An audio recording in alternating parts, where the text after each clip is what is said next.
L'École supérieure d'administration, d'économie, de journalisme et des métiers de l'audiovisuel ESAE offre de nouveaux challenges pour l'année universitaire 2023-2024. Étudiantes et étudiants, parents d'élèves nouveaux bacheliers, ESAE, c'est la garantie d'une formation de qualité à des conditions très avantageuses. À Gbedjromede, à Papa, à Boumekalavi et Parakou, inscrivez-vous en administration générale, administration du travail et de la sécurité sociale, trésor et finances publiques, impôts, diplomatie et relations internationales, journalisme et métiers de l'audiovisuel, gestion des marchés publics, planification et développement local, sciences économiques, sciences juridiques et toutes les filières des sciences de gestion. ESAE vous offre des bourses, demi-bourses et de réductions pour les premières inscriptions dans toutes ces filières. Waouh! En licence 1, 2 et 3 et en master, bénéficiez jusqu'à 50% de réduction sur tous nos sites. N'est-ce pas génial? Infoline. ESAE Gbedjromede, 3e rue à droite en quittant le carrefour Le Jador pour la BIBE Jéricho ou au plus 229 90 93 65 21 98 98 14 00 à Kpakpa au plus 229 52 88 33 33 à Boumekalavi au plus 229 52 88 44 44 Parakou au plus 229 52 46 12 12.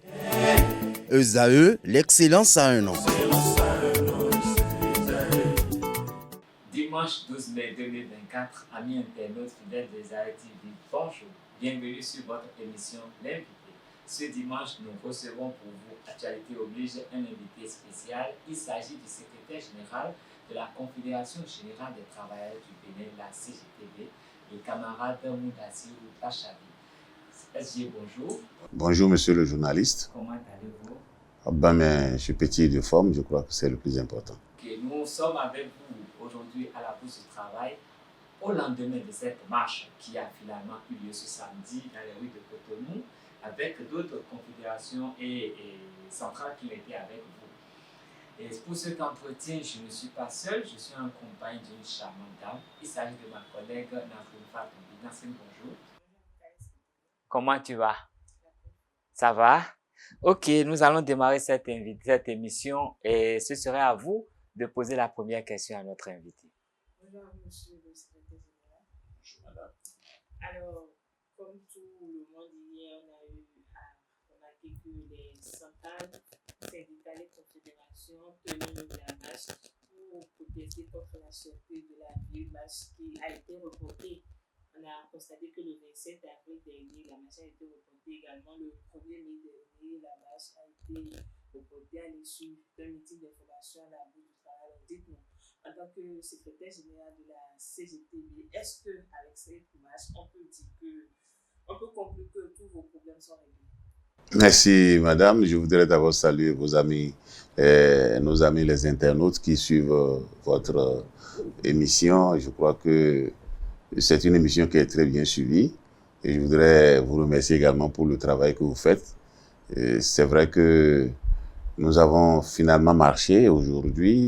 Hier, on a marché sérieusement dans les rues de Cotonou. Est-ce que finalement la marche va régler les problèmes? Je crois que c'est non. Mais il est évident que la marche va tracer le canal par lequel les problèmes vont être réglés. Et nous n'avons pas pu marcher le 27 avril parce que nous avons été étouffés dans notre élan de dire que ça n'allait pas dans ce pays. Et on a été étouffés par une administration qui ne connaissait pas totalement son rôle. Mais je crois que les choses sont rentrées en ordre. Le 1er mai, qui est la fête des travailleurs, c'est vrai, le 1er mai, nous qui avons organisé la marche d'aujourd'hui, on n'avait pas organisé une marche le 1er mai. Nous avions convenu de faire un meeting pour rendre un peu compte de ce qui s'est passé le 27 avril et projeter les perspectives. Et c'est donc à l'issue de ce compte rendu que nous avons décidé de faire la marche qui s'est finalement tenue hier à Cotonou. Et je crois que ce qu'on peut déplorer déjà, c'est que le 1er mai, qui est la fête du travail, qui est une occasion pour les travailleurs et leurs organisations de se manifester. Ce 1er mai également, nos amis de la CSTB qui ont voulu marquer ce jour-là par une marche ont été reprimés. Et à la date d'aujourd'hui, nous déplorons encore que 25 camarades soient détenus dans les liens de la prévention, parce que pour avoir accepté de se manifester ce 1er mai-là, c'est un recul dangereux et je crois qu'on doit se battre pour que ces amis-là soient libérés. La marche a eu lieu hier, mais est-ce que c'est seulement à Cotonou que vous avez marché? Est-ce que vous avez associé vos camarades des autres contrées à cette démarche? Merci beaucoup. Si vous avez été à nos côtés pendant le parcours, vous allez comprendre que il y avait des délégations qui sont venues d'un peu partout. Et en tant que confédération responsable, pour être en mesure de contenir l'événement et de bien suivre ça, on n'a pas voulu que les gens marchent isolés loin de nous. Sinon, il y avait des propositions qui voulaient que sur toute l'étendue du territoire, on marche, mais on a préféré que ceux qui sont engagés pour la cause pour laquelle nous battons. On a eu à remarquer qu'à Parakou, le 27 mai dernier, les gens ont eu à marcher également. Non, le 27 avril, vous l'avez dit. Le 27 avril, bon, les gens n'ont pas marché, ils se sont organisés, et parce qu'on avait des possibilités de faire suivre la marche sur Facebook. Donc, certains se sont réunis à des endroits donnés pour essayer de suivre l'événement. Malheureusement, l'événement n'a pas lieu. Bon, on a constaté qu'ils étaient présents, mais il n'y a pas eu de marche à l'intérieur. En tout cas, nous n'avions pas non plus appelé à ce que les affiliés marchent dans les départements parce que, vous savez, la marche est une activité très sensible qui requiert le maintien de l'ordre public. Et donc, quand vous n'avez pas toutes les informations pour assurer que votre liberté va s'arrêter là où commence celle des autres, il n'est pas bon de jeter les gens en pâture, ce que nous n'avons pas fait. Mais très bien, les gens des départements ont participé à la marche par des délégations ici. Est-ce que vous pouvez nous rappeler brièvement toutes vos préoccupations, toutes les raisons pour lesquelles vous avez organisé cette marche? La seule raison pour laquelle on l'a organisée, c'est d'amener le gouvernement à nous rencontrer pour discuter des problèmes que nous rencontrons. Quels problèmes? D'abord, il y a la cherté de la vie. Il y a la remise en cause des acquis sociaux, c'est-à-dire des choses qui étaient considérées comme étant acquises au moment où nous avons fait le travail, que ce soit depuis la conférence nationale ou bien avec les gouvernements successifs, il y avait des choses qui sont acquises. Mais de plus en plus, avec le gouvernement de la rupture, ces choses-là sont remises en cause. Il était normal que nous puissions demander au gouvernement de nous aider à discuter de ces questions-là et que nous puissions trouver des solutions. Mais ce gouvernement est resté insensible à nos cris de détresse et la meilleure façon de les ramener syndicalement sur le droit chemin, c'est de faire connaître au public notre mécontentement. Et donc, notre souci, en organisant cette marche-là, c'est d'abord d'attirer l'attention du gouvernement sur le fait que la vie est de plus en plus chère et que les Béninois n'arrivent plus à fréquenter nos marchés. Et s'ils n'arrivent pas à fréquenter les marchés, ça veut dire que nos ménages se portent mal. Deuxième chose qui est importante, c'est que notre pays, notre système démocratique a été bâti sur le dialogue. Tout le monde a encore en mémoire la conférence nationale des forces vives de la nation qui s'est tenue en 90. Et vous savez très bien qu'en 90, au moment où on tenait cette conférence-là, beaucoup de pays recouraient aux armes pour rétablir l'ordre. On avait un général qui avait toute l'armée à sa disposition, qui avait l'armée, tout ça là, mais qui a accepté humblement de s'asseoir pour parler avec ses concitoyens. Et après quelques jours, on a trouvé le régime qu'il nous fallait pour sortir. Donc, dans ce pays, il ne devait venir à l'esprit de personne d'oublier que le dialogue est un instrument important qui permet de pacifier. Mais ces gouvernants qui sont avec nous aujourd'hui ne croient pas au dialogue. Et ils font tout pour reléguer les échanges au dernier rang. Donc, il fallait les ramener et leur rappeler qu'ils sont là parce qu'on a dialogué hier. Nous avons appris que vous avez désormais une invitation pour le 23 mai prochain. Oui, c'est l'un des premiers résultats de ce que nous avons engagé depuis le 27 avril. Parce que vous savez que déjà en 2023, ce gouvernement n'a pas pu réellement organiser les concertations qu'il fallait faire. C'est vrai, on a un organe de dialogue, de négociation surtout entre le gouvernement, les employeurs et les travailleurs. C'est un organe tripartite. Et cet organe normalement a des rendez-vous au niveau chaque année où il faut se voir, il y a un agenda, il y a un calendrier. Mais il s'est fait que depuis 2023, ce gouvernement n'a pas vraiment respecté le calendrier. Et lorsque les organisations se sont mises en place pour lui rappeler son obligation de discuter avec nous, et le gouvernement n'a pas réagi. C'est resté lettre morte et il fallait l'obliger à revenir à la table de négociation. C'est la raison pour laquelle nous avons enclenché la marche. Fort heureusement, avant même que nous ne fassions la marche d'hier, le gouvernement a écrit pour dire qu'il était disposé à discuter justement c'est-à-dire la commission qui est en charge des discussions avec les travailleurs, nous a écrit pour dire le 23 mai que nos camarades qui nous représentent seront à la table de négociation. Et tenez-vous tranquille, le premier point inscrit à l'ordre du jour, c'est échanger avec nous sur la cherté de la vie. C'est une première. Le gouvernement n'a jamais discuté avec les travailleurs. Que c'est pour ça que vous avez marché dans la... Justement, ça veut dire que finalement, ils sont en train d'entendre raison. Ils comprennent que la cherté de la vie est un sujet dont il faut débattre. Et je crois que c'est heureux de reconnaître que c'est un acquis, puisque c'est pour ça que nous sommes sortis. On est sortis, on a dit, on a faim, on a soif, on ne mange plus à notre faim, et que nos revenus ne résistent plus au diktat du marché. À partir de ce moment-là, s'ils veulent que le peu d'argent que nous gagnons ne fonde pas comme du beurre si nous allons au marché, il faut qu'ils viennent, qu'on en discute et qu'on voit ensemble comment est-ce que nous allons coproduire la solution pour que nous puissions fréquenter nos marchés de façon aisée. Là, le gouvernement vient de l'accepter en voulant ouvrir le débat sur la cherté de la vie. Et je crois que c'est un pas, c'est déjà un gain. Il faut maintenant qu'au cours des échanges, nous puissions obtenir ce que nous voulons. Et quels sont les autres points inscrits à l'ordre du jour de ce rendez-vous? Bon, globalement, il faut retenir que les points inscrits à l'ordre du jour découlent un peu de nos communications.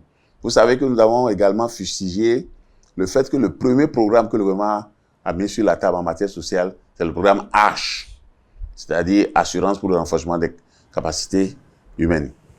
À partir de ce moment, ce programme-là n'a pas pu. Enfin, on ne sait pas ce qui se passe dans ce programme aujourd'hui parce que les gens continuent de ne pas accéder aux soins de santé, la protection sociale reste défaillante et de plus en plus, les problèmes se multiplient au niveau du secteur social. Il fallait qu'on trouve une formule. Et comme on ne comprenait pas comment le gouvernement gérait le programme, pourquoi tout au long de notre revendication, nous avons insisté sur le fait qu'on veut comprendre ce qu'il y a dans H. Et je crois que le gouvernement a inscrit à l'ordre du jour la discussion sur la cherté de la vie. Le deuxième point, c'est justement parler de H, donc cette assurance pour le renforcement du capital humain, et qu'il faut qu'on en discute également. Et puis, en troisième point, le gouvernement envisage de voir l'ensemble des autres problèmes que nous avons toujours l'habitude de poser, qui concernent ces agents, qui concernent les populations, qui concernent même éventuellement un certain nombre de tests qui posent problème. Est-ce que cet agenda vous convient? Je crois que c'est un agenda qui est le produit de nos revendications, notamment nos revendications que nous avons mises en orbite à partir du 27 avril. Donc, je crois que le gouvernement est en train de coller au cri de cœur. Si on arrive à pacifier le marché et que les gens peuvent manger aisément, que les gens peuvent circuler, parce que vous avez vu, le prix du carburant grimpe. Le gari n'est pas accessible. Le maïs non plus. Et puis finalement, quand on va dans les marchés, nos mamans, nos femmes, tous les pousses, elles ne savent même pas ce qu'il faut acheter parce que finalement, quand vous allez au marché, ce que vous avez en main ne peut pratiquement rien ramener à la maison. Donc, il faut, comme on peut en discuter, c'est une bonne chose.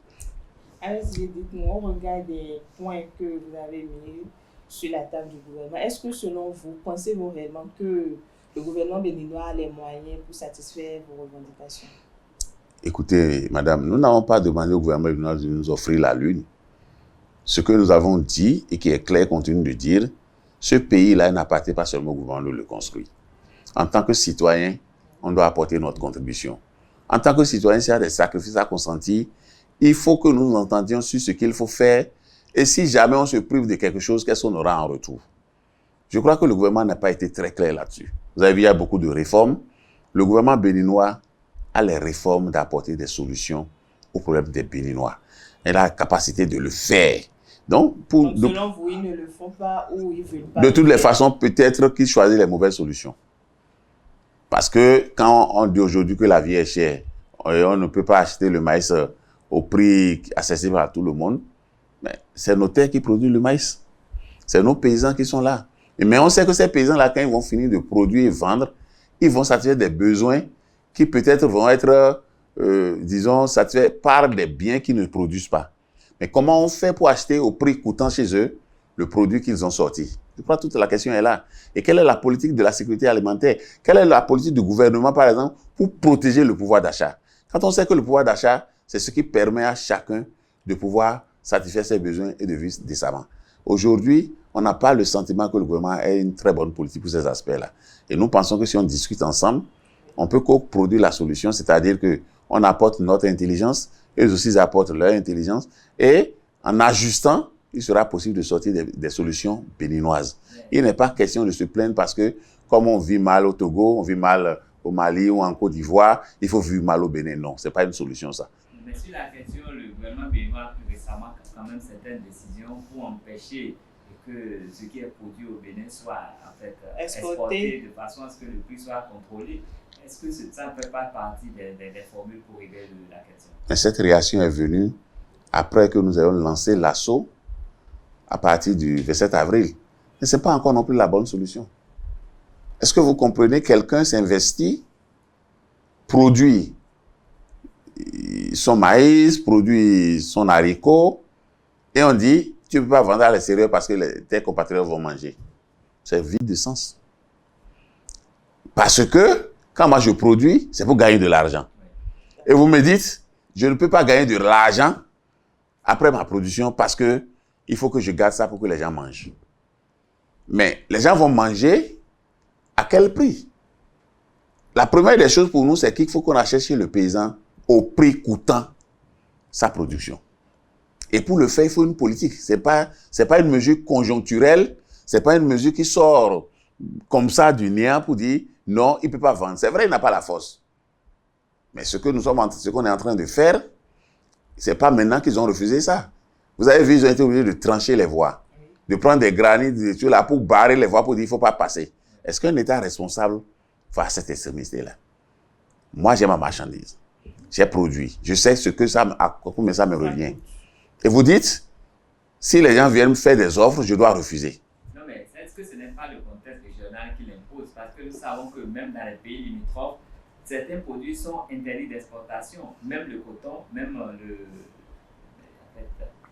le soja. Et les gens se font arrêter dans les pays Écoutez, non, s'il vous plaît. L'interdiction devait être une exception. Parce que tout le monde sait que quand on interdit quelque chose, c'est ça que...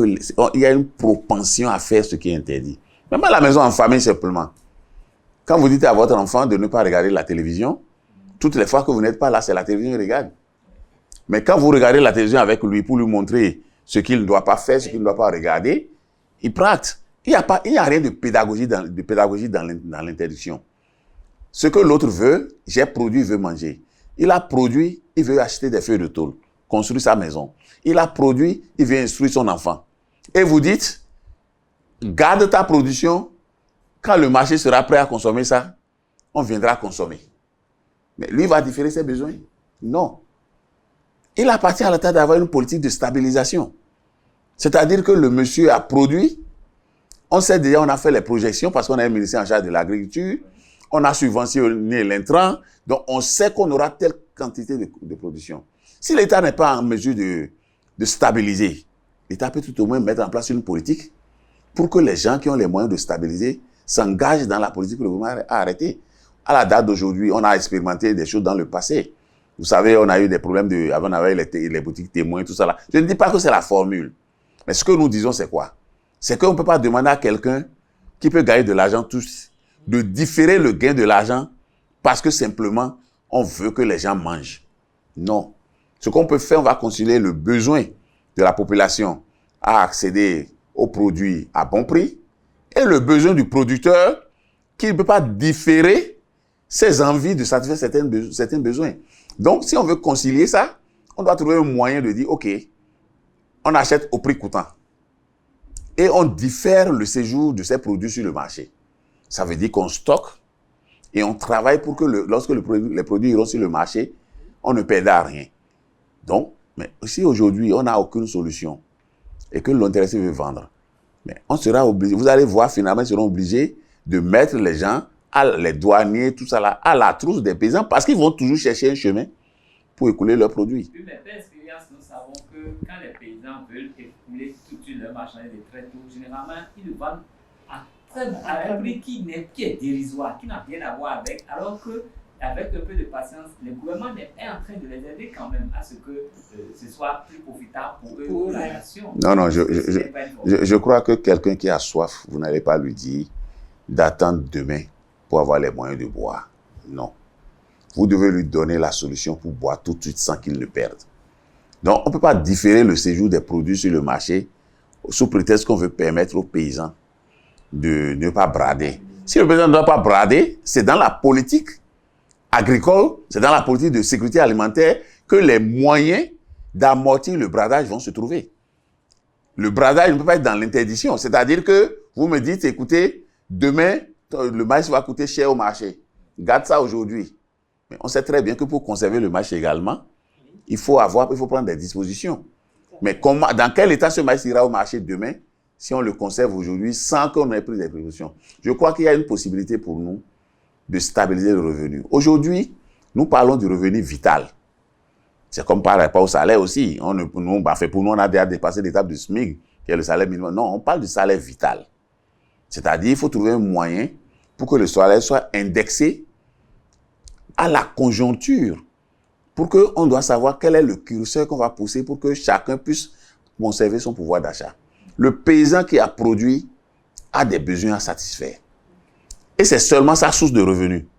Donc vous allez demander à quelqu'un, prive-toi de revenus, le temps que le marché se comporte bien. Non. C'est à l'État de réguler ça. C'est à l'État de prendre les mesures. Et ces mesures sont possibles. Ces mesures sont possibles. Si on ne veut pas que nos paysans bradent leur production, on doit avoir les moyens. Puisque nous savons déjà que la production va doubler, ça va faire ceci parce que nous avons mis les moyens dans la subvention des intrants. Parce qu'on a facilité la production. Mais quand on a fait tout ça là, ce n'est pas pour laisser ça sous les bras aux paysans. On doit travailler pour que chaque paysan puisse gagner sa vie et non différer ses besoins parce qu'on n'a pas été capable de prévoir une chaîne de sécurité qui permette à chacun de gagner selon les efforts qu'il a fournis. Nous savons que nos paysans font beaucoup d'efforts pour pouvoir mettre sur le marché tout ce que nous avons, mais eux ne sont pas assez organisés. C'est plutôt les travailleurs qui sont organisés. Et vous êtes secrétaire général d'une confédération qui gère pas mal de travailleurs. Mais est-ce que les travailleurs sont toujours en train de revendiquer, mais est-ce que vous pensez que les travailleurs béninois font ce qu'il faut pour que ça se passe bien? Est-ce qu'ils respectent leur contrat de travail?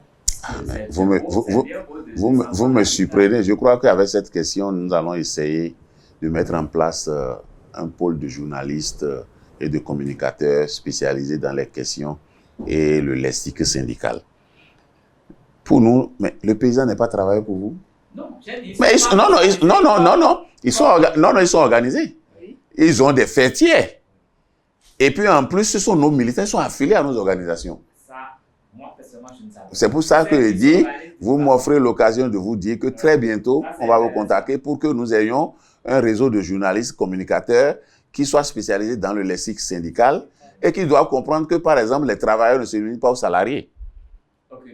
Donc, à partir du moment où, c'est-à-dire vous pouvez être du privé, vous pouvez être du public, vous pouvez être de l'informel. Et justement, avec le niveau d'organisation qu'on a atteint aujourd'hui, les paysans sont plus ou moins dans l'informel. Sous d'autres cieux, on a des entreprises agricoles bien organisées, tout ça là, et des lobbying. Je crois qu'on arrivera là. Mais aujourd'hui, pour nous... Justement, ailleurs, nous entendons les agriculteurs qui battent le pavé dans les rues pour réclamer eux-mêmes. Mais chez nous, on n'a jamais vu de manifestation spécifique. Très bientôt, vous allez voir les paysans dans la rue. Parce que justement, le problème qui est là, c'est quoi? La masse silencieuse fait porter sa voix par les organisations syndicales parce qu'ils sont là.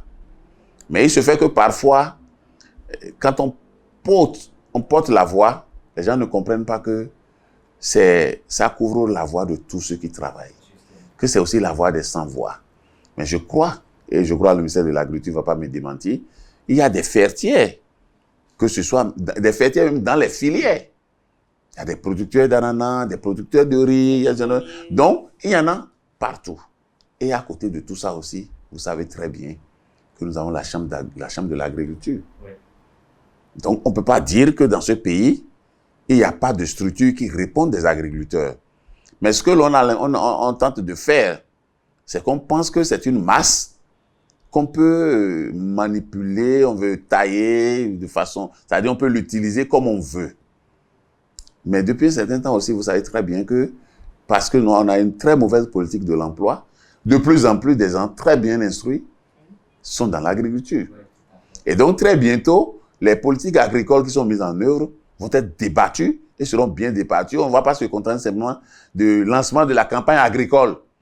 Parce que c'est à cette occasion simplement qu'on sent que le gouvernement pense aux agriculteurs.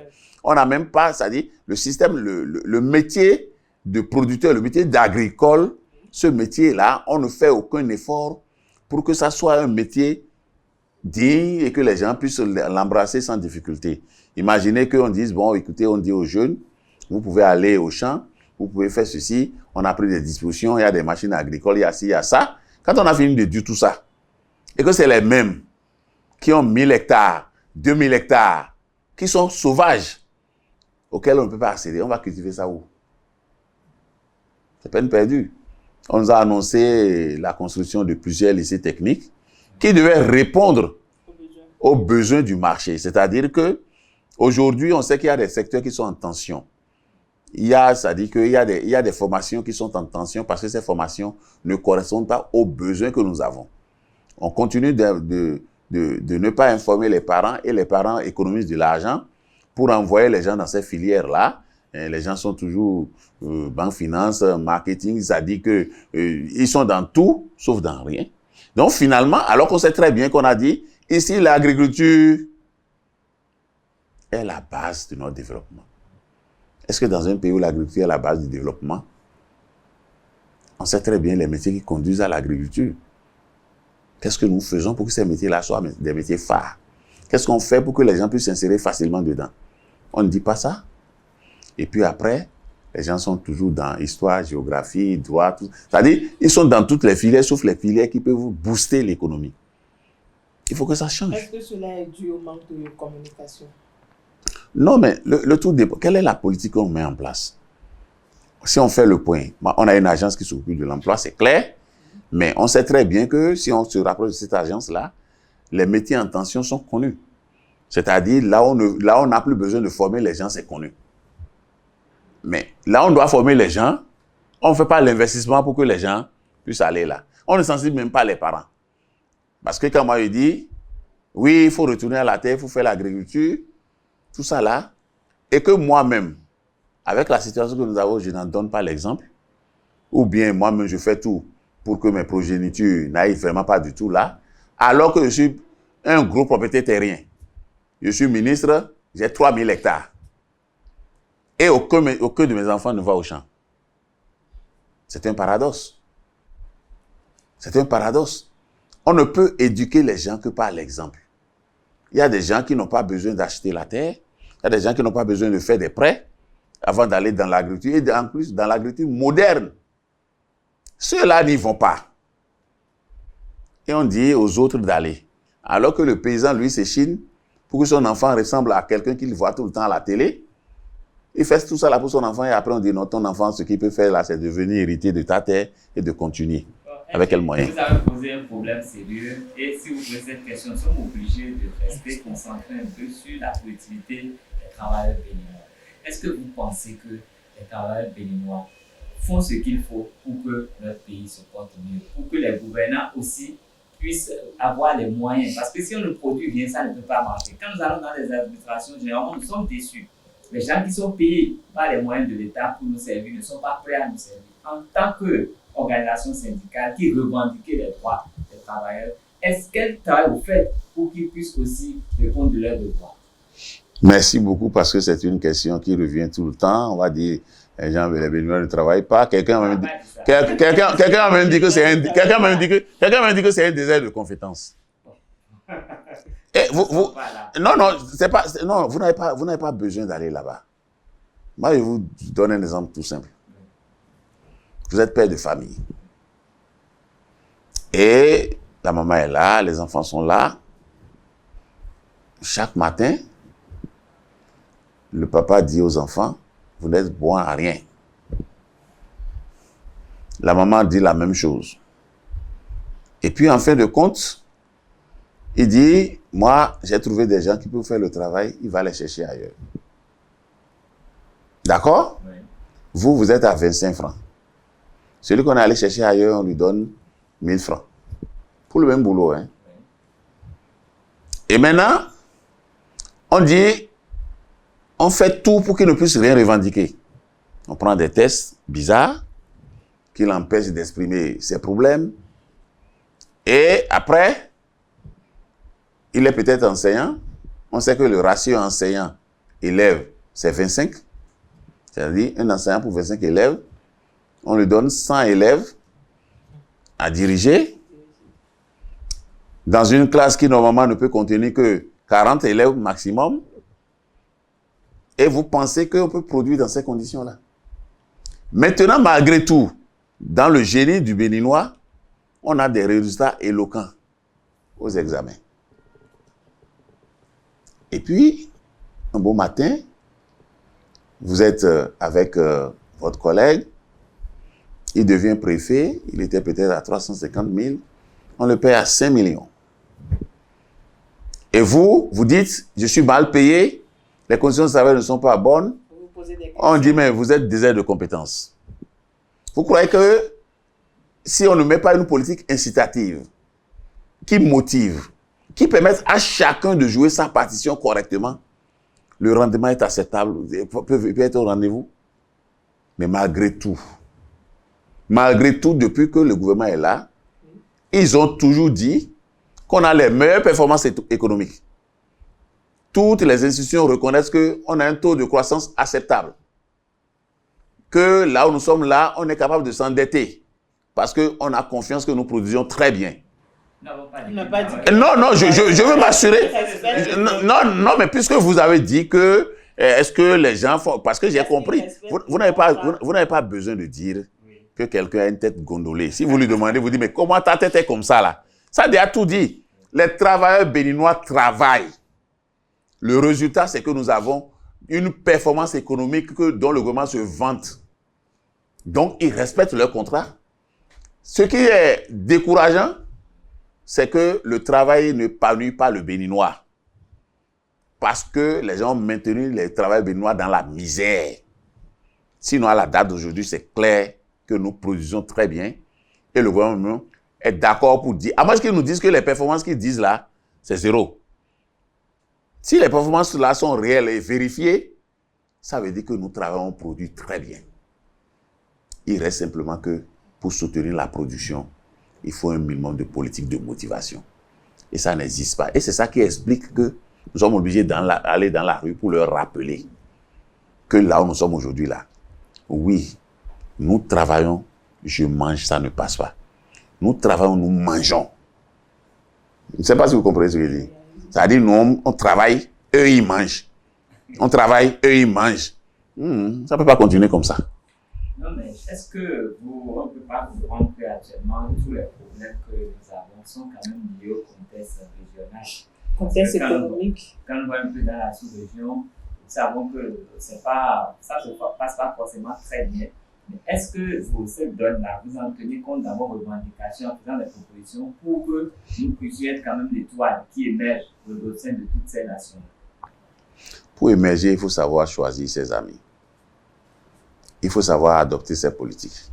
Ce n'est pas parce qu'on a faim en Côte d'Ivoire qu'on doit avoir faim au Bénin. C'est ça que nous on refuse. Ce n'est pas parce qu'on a faim au Togo qu'on doit avoir faim au Bénin.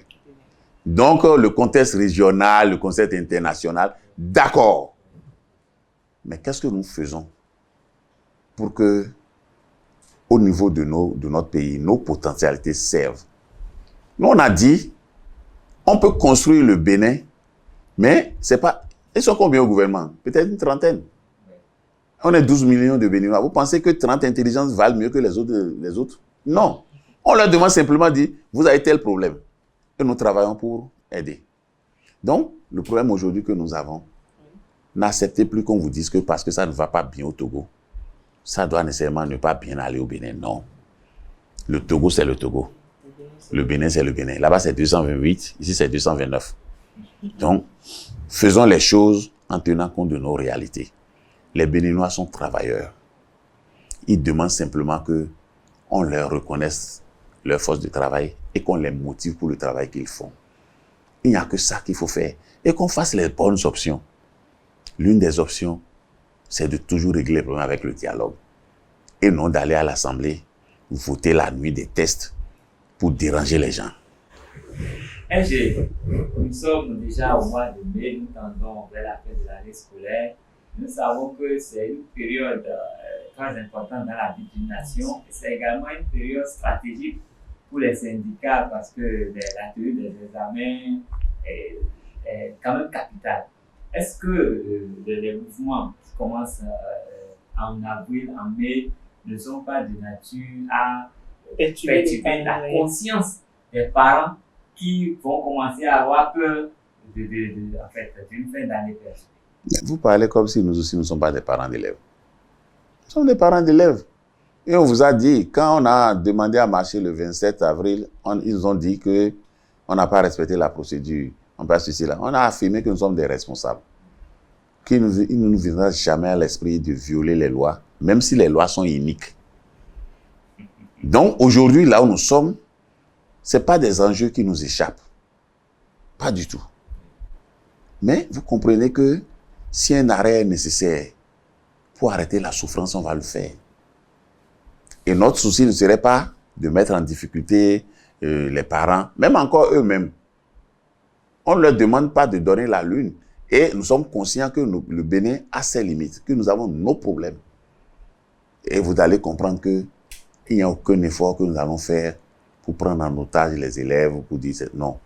Je crois que les gens doivent être sereins. Ce qui est en train de se faire n'est dirigé contre personne. Ce que nous faisons, c'est juste que la République puisse fonctionner selon les tests qu'on s'est donnés.